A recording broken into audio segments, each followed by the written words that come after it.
There's a suit on and there's places to go.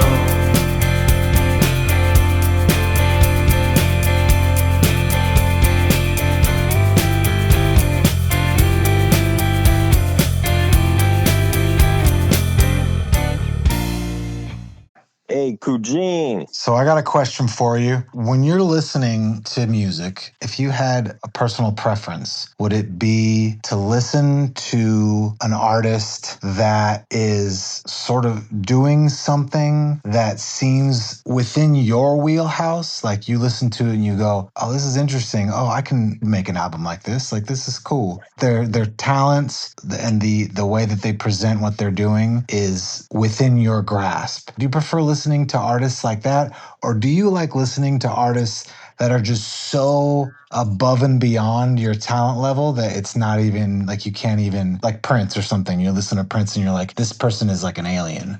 Like I can't even fathom what it would be like to be able to make music the way this person makes music. If you had to choose, which would you? Well, that's a good question because I do like both. I think that the music that you kind of think that you yourself could make or is sort of within your grasp, that music a lot of times resonates more and kind of hits harder in certain ways. Like, for instance, just as a slight digression, you know, I saw I Hate God a couple of weeks back in Ventura, and last night I saw Emperor. And I Hate God, I like look at those riffs and I couldn't sing like Mike Williams, but some of that guitar playing and the way the band sounds, I'm like, I could do that. That music really resonates with me. But then you watch Emperor and I'm like, I could never do that. and sometimes, and a lot of it is really powerful and does resonate. It just doesn't resonate as hard as something that neither one of us are near Elliot, but part of the appeal, not all of it, but part of the appeal is sometimes you hear some of the stuff on Figure 8 or whatever, and you're like, man, sometimes or someday I could get kind of in that neighborhood. Right. There's something about it that resonates with what you or I would try to do musically. So what would you say? This brings us to our topic for today, which is the album Vivadixiesubmarinetransmissionplot by the band Sparklehors. So it was a 1995 debut album. I'm just going to jump right into it. The reason I thought of that is because I kept thinking, I listened to the album since we decided on doing it last week. I've listened to it about 4 times. I did too, yeah. Strangely enough. Yeah. About 4 times, yeah. Yeah. I could play everything on that record. And I'm not saying that as a brag. I'm not saying like, oh, I'm fucking awesome. I'm just saying everything that he does on that album is so simple. It's so simple, but it serves a purpose. I just really enjoy listening to music like that because it's really inspiring, first and foremost. It's a very delicate skill to be able to take something really simple and make it interesting, right? Well, on that note, really quick and jumping further into the album with what you're saying, what do you think of that song Cow? Isn't that that riff is not really complicated, but it's got such a mood to it and such a groove, and it goes on longer than like a lot of other songs we would tolerate, but there's this sort of development to it that it really stood out to me on some of my listenings. The song that stood out to me was Hammering the Cramps for some reason. Oh, yeah, that's great, dude. Yeah, this is really good, man. Just, it's interesting. I never really took the time to listen to him growing up. I just did. I heard about him. I heard all my favorite bands talking about him, but I never looked into him. I mean, I just recently got his Dark Night of the Soul album. He just kind of went under my radar, even though I knew about him. So finally sitting down, I'm listening to him like, okay, I hear Granddaddy, I hear Daniel Johnston, I hear Elliot a little bit sometimes. Yeah. It's all there. And I'm just sitting here going, how did I miss this guy, dude? How the fuck did I miss this guy? What the hell? Really good. Really good stuff. I want to really quick before you say that, I want to give just a little bit of backstory. Like a little bit of Mark Linkus's biography. Yeah, I was gonna say we could do like our usual quick timeline. You know, there's like the early '90s. He's in like rural Virginia or whatever, and he's doing. Well, before that though. He was in a band, right? He was in a band that was a very replacement sort of band. Dancing Hoods. Was that what it was called? I don't remember for sure, but the thing that's really interesting about him, well, actually, he and I share the same birthday, September 9th. Oh, no shit. Yeah, and he was in that band. It was like a very replacements kind of band, and it was in the late 80s, and he wound up, I'm in Venice, and you just go just a mile and a half down Rose, and you're at Venice Beach. He was just living roughly in the late 80s, sometime in the late 80s, early 90s, in a van down by the beach, down by the just addicted to heroin, just down there until for a while. And then at some point they got him back to Virginia to live with his mom, and he started recuperating, and he heard Tom Waits. And Tom Waits was the thing that made him say, hey, I want to start playing music again. And out of that is where Vivadixiesubmarinetransmissionplot came in 95. That's crazy. Yeah. So 95, he does the debut. I love the way the album construction, the way that he just the like sort of the collage, surreal sounds and soundscapes.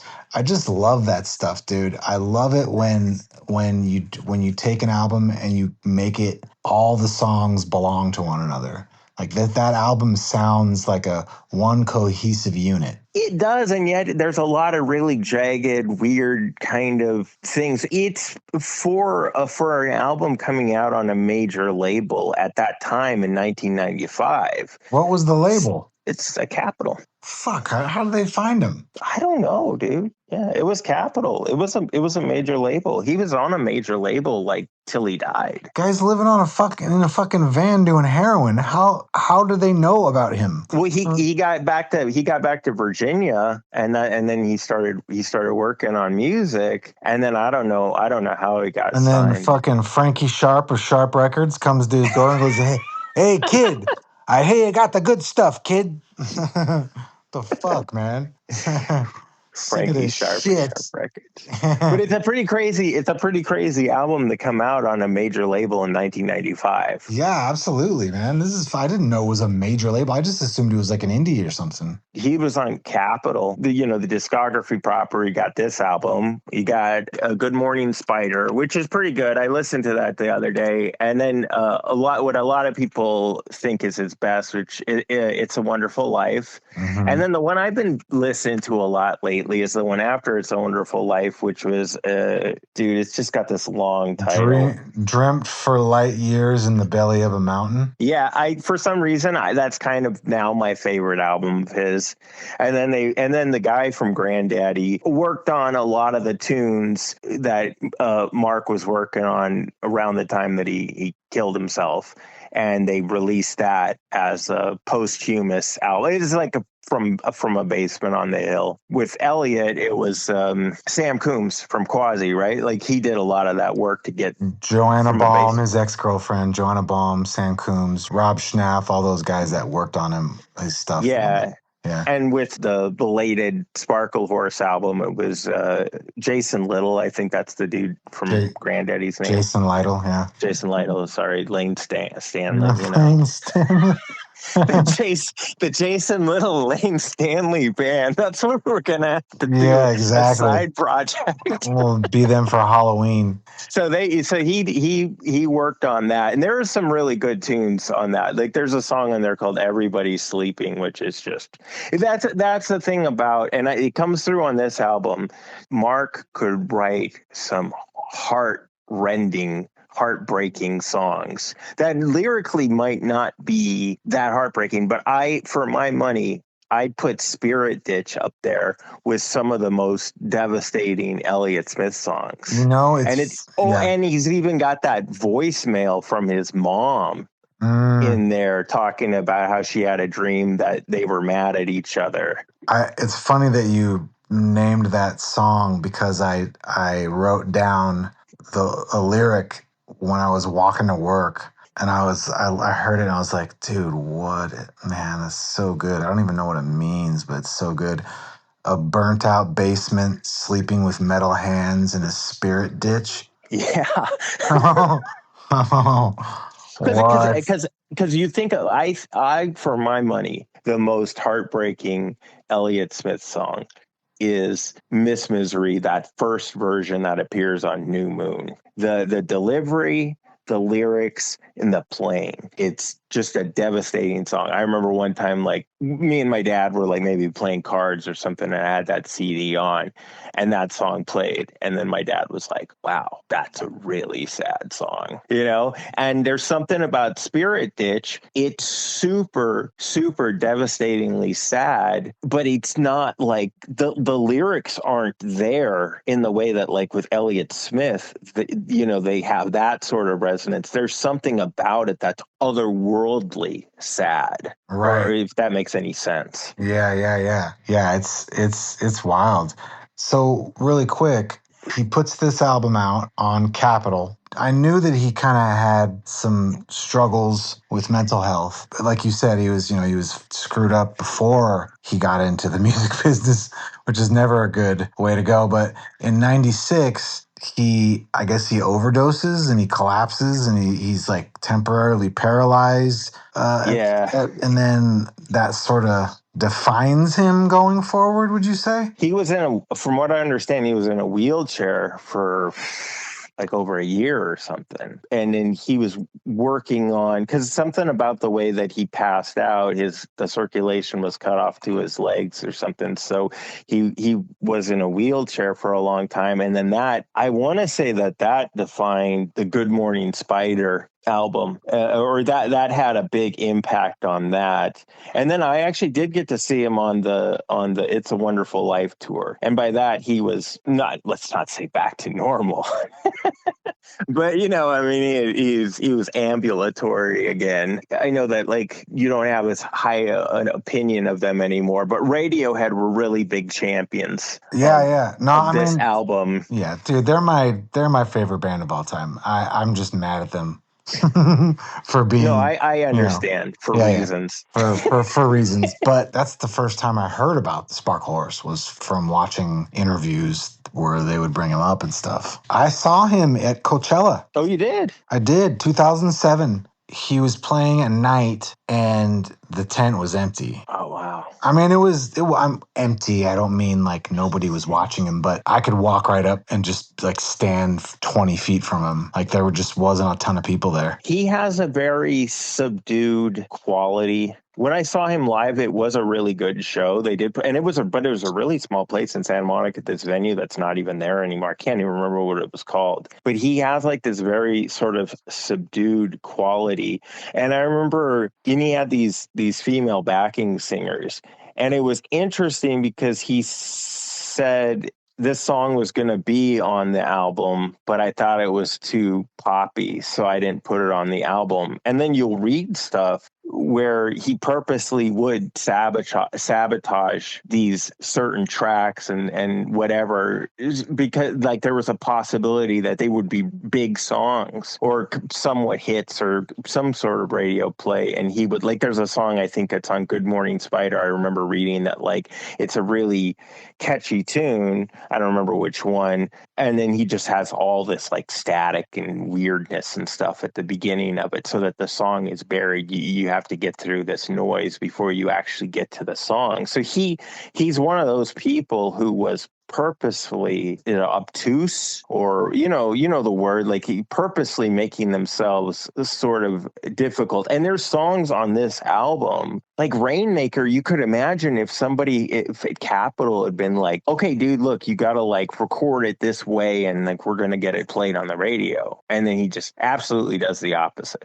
Man, yeah, what a luxury to be able to have people come to you and go, hey, we like what you do. And you're like, yeah, fuck you. I'm gonna piss all over it. Yeah. I mean, granted, dude was dealing with some stuff, but I hear stuff like that, and I'm like, man, that's crazy. I didn't mean to sound insensitive. Dude was on his own trip, but I hear stuff like that, and I'm like, man, why? I don't know. I kind of think that I think that in a way it kind of works, because I think if you think about the idea that he didn't, and it's not like when he heard Tom Waits and he was like off to the races. It's not like he heard like The Heart of Saturday Night or Nighthawks at the Diner. He heard like Rain Dogs and things like that.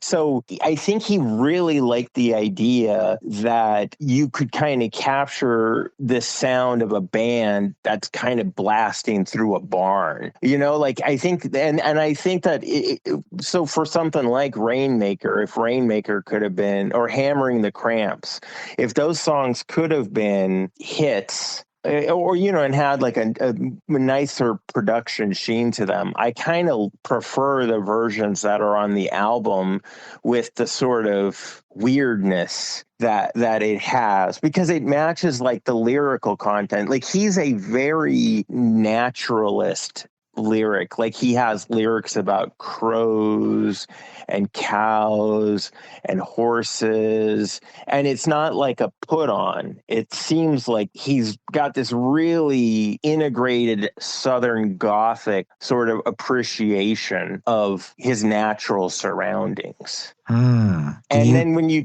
and really quick, and then if you say, well, okay, so this song's like a banger, but I don't want the Butch Vig thing. I want to capture the sort of rustic barnyard sort of chaos of it, then you're like, well, it kind of makes sense. And yet it's still like a banger. It's just a banger for guys like us. It's not a banger for like a radio enthusiast. Okay, so it was creative. For some reason, I thought it was like he was sabotaging career moves, as opposed to, if it was something where they were like, you need to change this part on your album, I'd be the same way. I think I just misunderstood the framing. No, I think this album was recorded in Virginia, like in a barn. I think he recorded it there.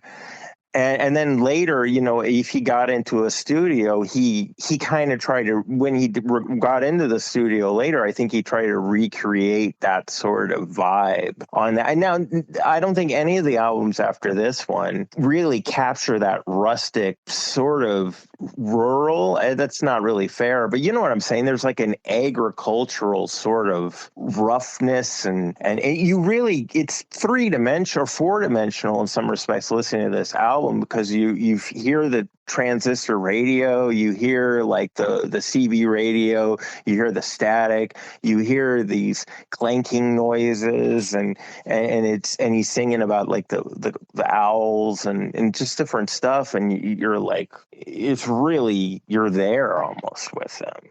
And I think even when he did stuff on the later albums, I think he tried to keep that sense of it. I don't think he was super, super obstinate. I don't think he was ever a dick about it, but I think he wanted to keep that sort of very, I think coming back home to his mom's house in Virginia was a really safe place for him. And I think as his career extended out past this album, he was always trying to retain some aspect of that homey quality. Right. Yeah. And a lot of, the album has just a lot of imagery of fragility and sort of like dreamscapes and reality, and where it starts and stops. And he's got an obsession with death, and like all this stuff points to what you were talking about before they got him to. Was that something that stayed before they got him to his mom's house and he started recording this first album? Was he basically in just a completely like shattered mindset for most of his career? Was he on meds? Like how did he get through? Because that seems like a serious jump to be able to listen to Tom Waits. Although I will say, like, if Tom Waits' music can fucking move mountains. So it's just crazy to me that he could be a fucking junkie and then hear a song and then go, I'm gonna do that, and then just do it, and then be fine for like 2 decades before we even, ultimately passes on. Succumbing to the darkness. Succumbing, yeah. I mean, it was self harm, right? Like, yeah, he shot himself in the heart. Jesus Christ, dude. Why the heart? That was actually the old school way that people used to do it, like in the 1800s and stuff. They shot themselves in the heart because they thought it was more of a surefire way. In Goethe's Sorrows of Young Werther commits suicide by shooting himself in the heart. That's like, so I don't know. I think that was kind of the way that people sort of did it back then. So it's kind of interesting that he did this anachronistic way of doing it, like it's music's anachronistic. And then when he follows through on this, it's also anachronistic. Would you? Go But ahead. really quick with Spirit Ditch, now that you're saying that, Spirit Ditch is like a dream song, right? Because like with those lyrics you quoted, that's like a dream, right? Like you woke up in a spirit ditch with metal hands and In a burnt out basement, yeah. burnt out basement, yeah. Such captivating imagery, man. He's like crackly whispering it almost, and the instrumentation is barely there. It's just, this album's got some voodoo on it, dude. Like some good mojo. Like it's really mesmerizing. It is. And it's funny because I was like, when I was listening to it, I was thinking the first time that I listened to it after we decided to do it, I was like, it's too long for Nick. He's going to complain about that. And then the second time I listened to it, I was like, yeah, but I don't know what you'd cut. It's like kind of like these songs that you kind of like don't anticipate like being there later in the album, like that song Saturday. Yeah. It's like, it comes later, or someday I'll treat you good. You're like, good, yeah. The funny thing about my really annoying fucking album time, like militancy, is that every once in a while, because that's the first thing I do whenever we're trading albums, is I'll go and I'll look, I'll scroll down and I'll look and I'm like, fucking goddamn time is fucking 56 minutes. But then I saw this and I was like, okay, 16 fucking songs, 47 minutes. All right. And then actually, no, I take that back. I didn't do that. I did it after, because I listened to the album. I was walking around and then it just ended. And I noticed that it was like playing, like Spotify had started playing something else. And I was like, what the hell? And I looked and I was like, what the fuck? And I opened it up and I looked at it, and then I noticed 16 songs, 47 minutes. I was like, whoa, dude, that felt like a half hour. It was crazy. It's because, and I think that goes to that web you weave with the soundscapes and like that, just the way you construct your album. You can really kind of do wonders, man. It was really interesting. I kind of wonder, what's interesting now that we're like talking about this, and we've talked about Buckley's sketches for My Sweetheart the Drunk.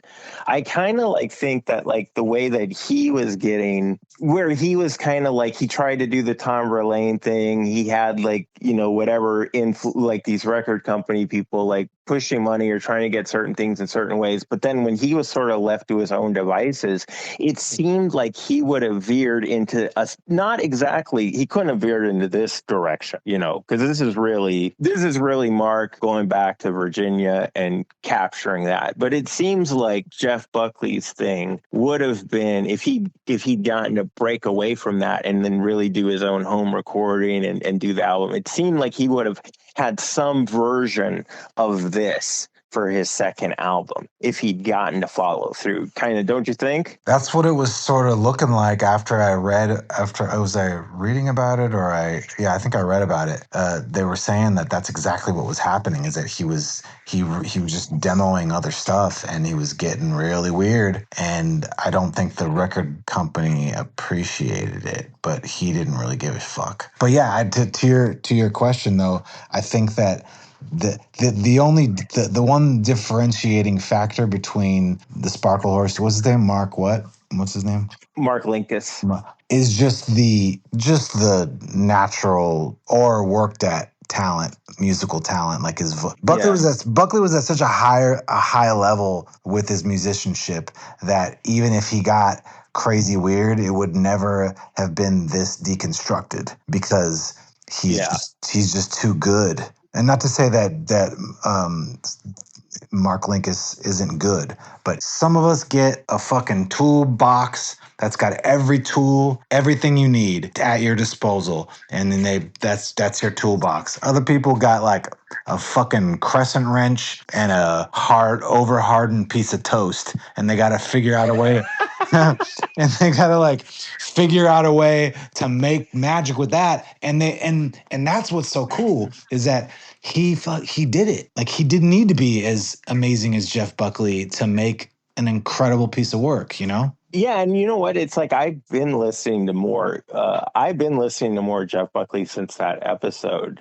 And especially that the sketches for My Sweetheart the Drunk, it really does sound like he was trying to deconstruct like a lot of things, because I think he saw it as like and also the fame issue too. He had not significantly, but he was significantly more famous than Sparklehors. Yeah, but you know it's interesting too, and not to do much of a digression with Jeff Buckley. I mean, he does the Genesis song, but I never knew there was a Genesis song, dude. I had no idea. That Back in New York City. Yeah, I didn't know until you told me. I was like, wow, that's crazy, dude. But it's so interesting because other than that, he's not doing the way that he's approaching the covers. It's not the way that it was on Grace. It was like, I don't think Sparklehorse ever did any covers. And you kind of couldn't imagine them. Now that we're talking about it, you kind of couldn't imagine Mark Linkus doing any cover songs, right? No. Like, it's so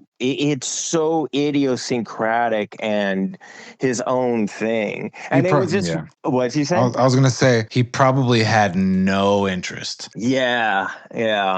Anyways, I think when I suggested it and then I listened to it the first time, I was like, this wasn't the best one to suggest. But then the next 3 times I listened to it, or maybe even more, I was like, no, this is really the perfect thing to suggest. And it's good because it really shows it's smack dab in the 90s. Like we're mining a lot of the 90s nostalgia. This is right there in 95, like right when Smash Mouth is coming out. Here's this. Right? Dude, it's true. Yeah. Walking on the Sun. Flip side. Pretty girl milking a cow. What a chorus, dude. Man, those guys are from San Jose, my hometown. Yeah. From my fucking hometown, Lynbrook High School. God damn it. Here, really quick before we veer off into homework land, do you think this album is one of the roots of the bedroom pop, sadcore, lo-fi, indie thing that kind of came around 20 years? Like, do you think he's one of the progenitors? Is that the right word? One of the progenitors? I'll do a hot take. Spicy take. Hot take? Let's do it. Hot take me. Mamma mia, that's a spicy meatball. I'm gonna say no. I'm gonna say that this guy, he didn't get his due, and posthumously he hasn't really gotten his due. I don't think he really had that effect. I think he's kind of got this curse, and it sort of relates to how we started out the episode, that it's something that who's kind of a sort of a what was the word? A bedroom pop. Bedroom pop, yeah. A bedroom pop kind of maestro guy. Mm-hmm. It's something that you're like, I could do this, but then in a sense you also are sort of like, but I absolutely could not do this, right? Like totally. Both. And I think that's the thing, is it's like he has like these building blocks that you can look at and you could say, because I agree I'm right there with you. I don't think I could ever do anything like this. Yeah. I don't think I could ever really. There's been times when I was younger too, where like listening to Piano Fire off "It's a Wonderful Life," it taught me to play the guitar a certain way for certain songs. It informed what I was doing in the way that Bleach by Nirvana did when I was a little younger than that too. But could I even get close to really duplicating something like this? It's like, no, dude. For some reason, it's just people, dude. As much as we love him, dude, people can imitate Elliot, but dude, for some reason, you can't imitate this. or No. you can't imitate it in any convincing way. And if you really appreciate it, for some reason, you won't even try. I don't know. You know who he also kind of reminds me of too, not necessarily content wise, but just the aesthetic and some basic sonic themes is the guy from Eels. Yeah, he's way better than I only like Electroshock Therapy. By Shock them. Blues. Yeah, that's a great album. Yeah, but for some reason, a lot of his other albums, he's got the building blocks, but it's just he squanders it. Don't you think Mark Everett squanders his talents? I do. I don't know. I don't really know too much about him. I do know that I was talking with Tyler about it. He made a good point where you could put something on that he wrote, that Mark Everett wrote, and it'll just be like, what the fuck is it? Like, this is a piece of shit. But then a song will come on and you'll be like, what the hell, dude? That was incredible.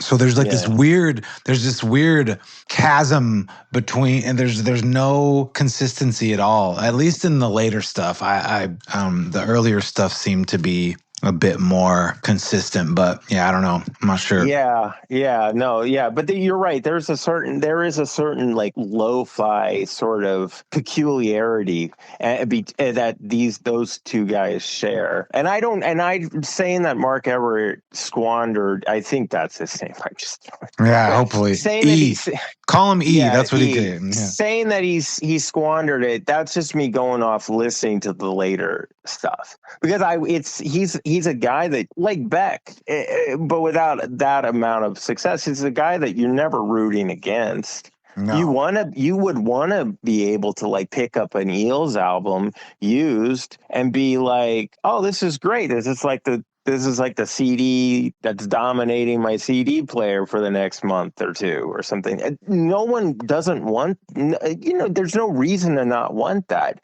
Yet, I remember Ethan had and this is going back like almost 20 years, he had some of these later albums and I was like, oh God, this is not good. I tried to listen to Souljacker. Oh, I was Souljacker not good? I just, the tunes I was trying to listen to on it, I was like, I don't get it, dude. Like, he could do it because you listen to Electroshock Blues, you're like, you killed it, dude. It's a great album. I mean, there's maybe a couple songs drag, but for the most part, that's a solid knockout album. Yeah, I guess my point too was the guy from Eels, E. Yeah, E, he elicits the same feeling that I get. I think Sparklehorse has a better lexicon, obviously. It's a higher quality lexicon of music, but they both elicit that same feeling like we were talking about, where you put it on, you go, oh, this is within my grasp. Like, I can see exactly what they're doing. I can hear it, and I could do it if I needed to. But then, like you said, then you go like, well, yeah, I don't know if I should, though. But maybe it's because it's just a really authentic thing, and it makes you sort of like ponder your own like authenticity. Yeah, it's gotta be real. It can't just. Wouldn't want it to sound like a ripoff, you know. Yeah. Elliot is really one of the guys that I think he's a guy that he kind of gives you a better, lyrically especially, he gives you a better roadmap of like, because you could do stuff you're like, I think this has some Elliott Smith Heat Miser kind of vibes and stuff and the lyrical stuff, and you sleep like a baby at night. You know, you're totally okay with it, right? Because you're like doing it. But I think if you were like writing a song about like the crows have been talking to me or whatever, you're like, yeah, I can't go to sleep after I gotta erase this. You know, right? Like that's just not appropriate. Oh shit! All right, well, hey, to put a period at the end of this album's sentence, I will say, what a great idea to have us cover this album. It was so good. I'm so glad that you liked it. Because I found myself just really getting wrapped up in it this last week, and I'm glad that you had the same experience because it's like you said, it's got some voodoo on it, man. Yeah. I mean, I don't think I'm gonna stop listening to it. I think I'm gonna keep playing it until you know when you're playing something and it like grabs onto you. And it's just like you have to listen to it until that feeling goes away. Do you know what I'm talking about? Like that, it's like this thing. Whenever I find an album, I'm like, I have to scratch that. I have to use that album to scratch this part of my brain that itches, and then eventually it goes away. But sometimes, depending on the album, certain albums take longer than others. It can kind of come back, and really quick. As my period at the end of this, I think it's important also that I don't know what sort of influence they had on each other, or what sort of. I think there was something also with the Flaming Lips having some success, and there's a similarity with the Flaming Lips of the Soft Bulletin into Yoshimi with Sparklehorse.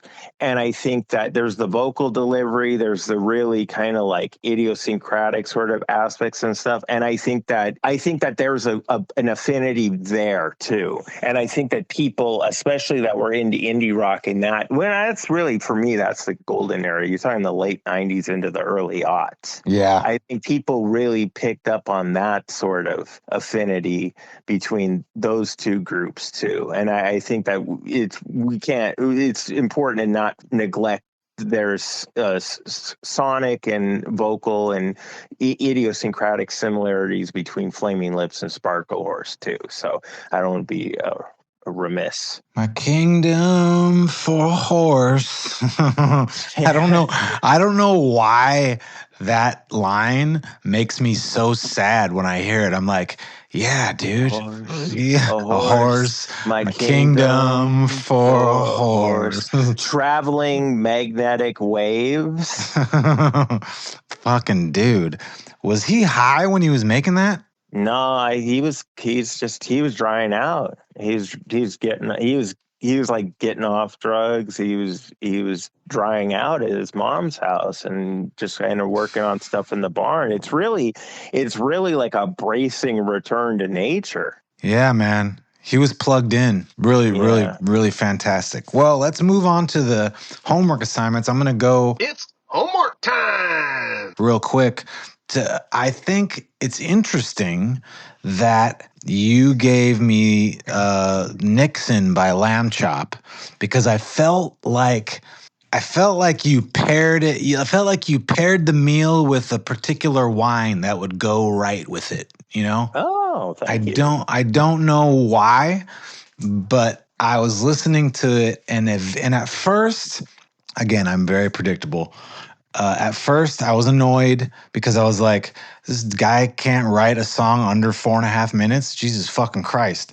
But it's not a long album, though. Nixon, I don't think it's a long album, is it? No, it's about it's like 45 minutes. But there's only like 9 or 10 songs, which means each song averages like 5 minutes. But then I realized, I calmed down.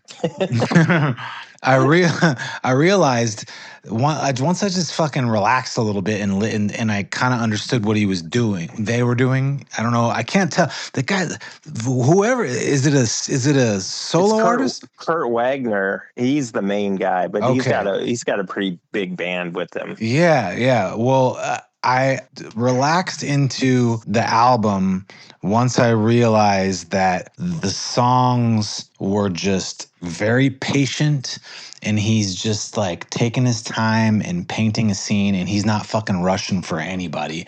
And it's weird because the first half of the album, I was like, yeah, I'm not sure if this is my cup of tea. But then when I got to like right in the back end of the album, like Distance from Here to There, The Book I Haven't Read, The Pure Petrified Florist, all those songs, I was like, I went from like, I don't know, to, whoa, why do these songs sound exactly like the other songs, but for some reason I'm understanding these more. And so I think I have to sit with this one more. I have to sit with it because it just started to make sense. It just, like at the end, like right this last like day or so. For me, it's I really like it because I like the vibe.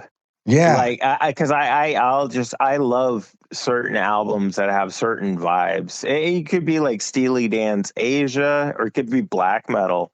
But like that, for me, that album, it has just this really particular, it's a smooth vibe, but Yeah. it was just, for some reason, I don't know, around the same time, the last month, I just found myself throwing it on more. And I've had it for like 20 some years, dude. Yeah, 20 some years. Yeah. But I just found myself, forget how old we are. But I just found myself throwing it on a lot. And then when you were like, yeah, that album, I was like, well, I'll throw this at Nick and see what he thinks, because I was genuinely curious. Yeah, it's interesting. I like the lush orchestration too throughout the album. It's really nice, really nice. I guess so. The songwriting, I gave it an 8. The lyrics, I gave it an 8. He's a fucking weirdo.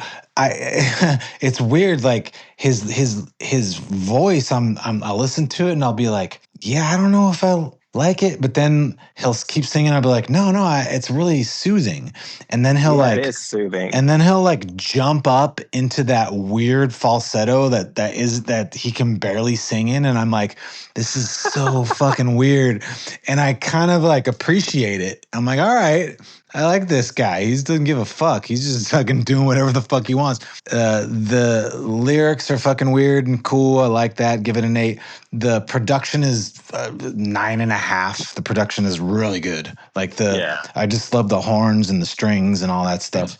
Album construction, I'm just gonna give it a 7 for now because I still feel like I'm digesting it. But I'm gonna give this an 8 overall. Cool. So my homework was Chris Cohen's "As If Apart," and this was now that we've done 3 homework assignments, this was my favorite. I also heard a lot of stuff that reminded me of Petrov the Hero, so I could hear how it was an influence on you. My thing is actually the inverse. I only have one weak song on it, and it's that is a Needle to Thread. Mm-hmm. I don't care for that. Okay. But everything else I liked, and I really he does it especially on the title track, which is "As If Apart."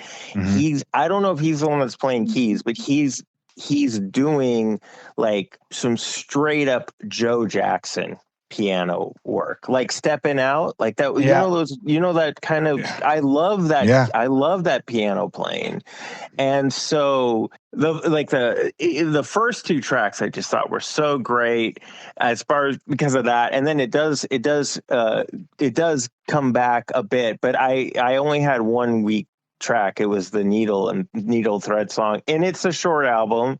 So as far as the first criteria is it's songcraft, right? Mm-hmm. I'm gonna say like 9, because it's like he totally knows what he's doing, and even there's some songs where I listened to it about 3 times, and 2 of them I listened to while I was running. I think there's 2 things that are going on. Sometimes he's got some really good instrumental stuff that's really engaging in a really unique way, and then other times he's got a really good way of finessing a melody when you kind of don't expect it.